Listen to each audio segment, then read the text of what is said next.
Black Lives Matter. Facts don't matter.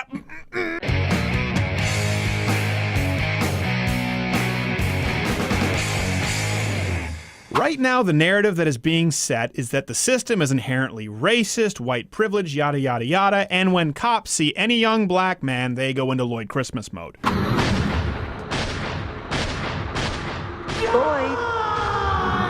To the point where places like Black Lives Matter, leftist websites, even MTV News are pushing this idea that innocent black men are being shot for no reason at all. Now, the purpose of this video is not to justify nor condemn any of the deaths that occurred during these police-civilian interactions, but to provide you with the context that MTV News and Vox and HuffPo refuses to. Facts don't matter. Let's just use this video from MTV News that's being circulated to start. All right, the situation with Philando, we don't really know a whole bunch yet. That didn't stop MTV News from putting it in a video, and it seems to be a really horrific accident, and hopefully justice will be served when the information comes out, but we do know that he wasn't shot for broken taillights. He was shot during an altercation where he was pulled over because he matched a description for a suspect in an armed robbery. Police were on high alert for a gun. Police get shot in routine traffic stops all the time. Statistically, yeah, it happens a lot at the hands of young black men. And there was a miscommunication with Philando reaching for what he claims to be his wallet or ID, and the cop thought was a gun. Now, that doesn't mean that any of this is justified or it's a good situation, but to simplify it to shot for broken taillight is deliberately misleading. Clearly, Alton Sterling wasn't shot for selling CDs. He was shot because someone called in a report that he was threatening a homeless man with a gun. He was tased first and he continued to resist arrest, and he had a firearm on him, which I'm guessing was illegal because this guy had a rap sheet a mile long, including being a registered sex offender and having done time in prison for violent crimes. This wasn't a routine pat down. This was an altercation with a longtime felon who didn't want to go back to the slammer. Is it unfortunate? Yes. Was he arrested and shot for selling CDs? No. Only Mr. Clark was not shot for attending a birthday party. He was shot for preventing paramedics from assisting with an assault victim. He wasn't handcuffed. He refused to show his hands. And there is DNA evidence showing that he reached for a cop's gun. He wasn't there to play balloon tricks. Almost forgot, little tidbits. The assault victim that he was interfering with the police trying to help, it was his girlfriend. Yeah, he was the one who assaulted her. What a gem. But by all means, please continue with the narrative that cops are simply out there hunting down young black men because they're attending birthday parties and selling CDs. I hate you. What they don't tell you is Walter Scott tried to grab an officer's stun gun, and he did run away from the police because he didn't want to pay child support. That being said, the cop acted poorly, but no justice, no peace. Wait, there's justice. He's being charged with murder. The system worked. Okay, Michael Brown was not shot for stolen cigarillos. What happened at that convenience store was a robbery, not shoplifting. There was use of violent force. He was identified as a suspect in that robbery. He reached for an officer's gun. But hands up, don't shoot! His hands weren't up. He was punching a cop in the face and reaching for his gun. When that happens, sometimes officers are trained to shoot. Are there several points where this didn't have to escalate? Of course, but the idea that a racist cop picked off some gentle giant Michael Brown is entirely inaccurate, as the rest of these examples. Sandra Bland, traffic violation. To the untrained, uneducated eye, that looks terrible.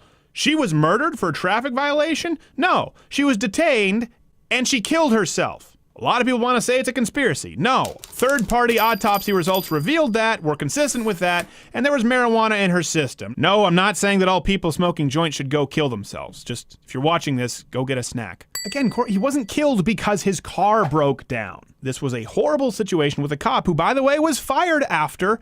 It's important to note that he was fired for not doing his job well. He thought a car was abandoned. It was 3:15 a.m., dark outside. Mr. Jones was there, and he did have a legal firearm, but you're a cop. You're looking into what you think is an abandoned car in the middle of the night, and all of a sudden, you're confronted with an armed subject. So the cop was fired, and it seems rightfully so, but try and think about this situation. He didn't go into it shooting a guy because he was black. He probably went into it a little bit nervous in a bad area of town at a dark time of the night, and he had stories in the back of his head from all of his friends in the force who had died, who made a wrong decision, guy pulls out a gun, they're dead, and someone has to go explain to their wife and kids why daddy's never coming home again. Again, he was fired, but let's try and see this as more than car broke down, he was shot because he was black. Freddie Gray was not killed for carrying a switchblade. Okay, first off, he fled the police unprovoked. He saw the cops, they looked at him, boom, the kid bolted. And he happened to have a switchblade on him. Again, not justifying all of the actions, but half of the cops who arrested him were black, and he was brought up on weapons charges in an area that is notorious for high crime. Freddie Gray had something like 20 criminal cases against him, 5 open at the time of arrest. By the way, when he was high as a kite on opioids, and I think it was pot in his system. Now that matters because the argument is that he was killed in a rough ride in a cop car, by the way, with half the cops who were black, and he died 7 days later in a trauma ward. But the fact that there was a struggle and he was high as a kite can certainly lead to one being more likely to be injured, especially considering that a judge let the driver go. Does it mean that mistakes weren't made? No. Does it mean that this death was warranted? No. But he wasn't shot for having a switchblade.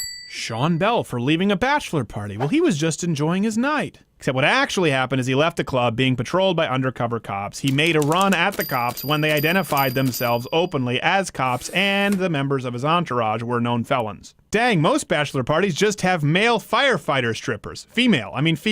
Oscar Grant. I didn't finish Fruitvale Station because I found it incredibly boring. It appears that this is a case of a cop not doing his job well. For that, he was fired. So, I'll give you this one, MTV News. Except Tamir Rice wasn't killed for a super soaker in the park. He was aiming a firearm replica with the orange tip removed at people in the park. His age was not determinable at the time, as you can see by this video, and officers weren't informed that the gun might have been fake. Is it a horrible, unfortunate situation? Yes, but they didn't say, hey, you know what would be fun today? If we go kill a black kid for Nerf. Ramarley Graham. Again, this is an even more complicated situation. The cops, a narc unit, followed him after they thought that they had spotted a gun in his waistband, and they had some reason to believe that he had just participated in a drug deal. Well, it turns out they may have had some reason because he ran from the cops when they identified themselves and he tried to flush a bag of weed down a toilet. He ended up being shot when he didn't have his hands up, and allegedly he reached for something in his waistband. Now, the cops didn't have a warrant to be in his apartment, so guess what? I have a problem with those cops and they should be fired. Again, was this guy shot solely because he was black, or is this an example of a situation that escalated and requires context for people to understand? No. He wasn't killed for walking around with a knife at all. He was a gang member, a currently active gang member. They found him after a report from a stabbing victim at large, still holding the knife. He continued to hold the knife and refused to put down the knife, even after being pepper sprayed and shot with a beanbag gun. And then he started walking toward the cops with the knife, as you can see in this video. So yes, they put 20 rounds in him. A lot of people don't know this. Knives are incredibly dangerous, much more dangerous than guns at distances less than 21 feet. We'll have the references up at louderwithcrowder.com. People get hurt all the time. Officers get maimed all the time by knives. So in this situation, the officers have a decision to make. Eliminate the threat, who is a currently active gang member who may or may not have stabbed someone else, who refuses to drop the knife and is coming toward you, or risk serious bodily harm by an active knife wielder in an attempt to be more politically correct. Instead, they opted to eliminate the threat so they could go home to their families. What choice would you make? See previous example. Katherine Johnson. Here's one that I agree with. Isn't that great that we can create a video that's actually truthful to encourage a dialogue of honest discussion? To the best of my knowledge, according to my research and Not Gay Jared's research, the cops were acting unbelievably outside of the law. They may have planted evidence. It seems like there was some shady stuff going on with falsified reports, but here's the beauty. The cops went to prison, as they should. Would it have been better that a 92-year-old didn't get killed in a botched drug raid? Of course, but the cops are in prison. John Crawford III. This is the famous Walmart Beaver Creek guy with the toy BB gun. Do we have video on this? Yep. Okay, let's bring that up. So some shoppers mistook it for a real gun. There are some reports that he refused to comply with officers, but look at this. This is nowhere near the hunting section, and he's using the gun to select his Fruit Loops. This is wildly erratic behavior. I think this is an unfortunate situation. He really shouldn't have been shot, and the cops should probably be punished. But he wasn't just shot because he picked up a BB gun at the Walmart toys section. They said, there's a black guy, let's shoot him, we have an excuse. Kenneth Chamberlain, an example of cops being crappy. By the way, white people encounter crappy cops too. A medical device called the police to his home. It seems like he refused to open the door. He had a blood alcohol, at which point he was legally drunk. And it's just a crappy situation all around. Seems like bad cops. Can we find some common ground? Can we have a truthful discussion here? Eric Garner. Go back to my previous podcasts. I always maintained that the cops were unnecessarily rough with Eric Garner.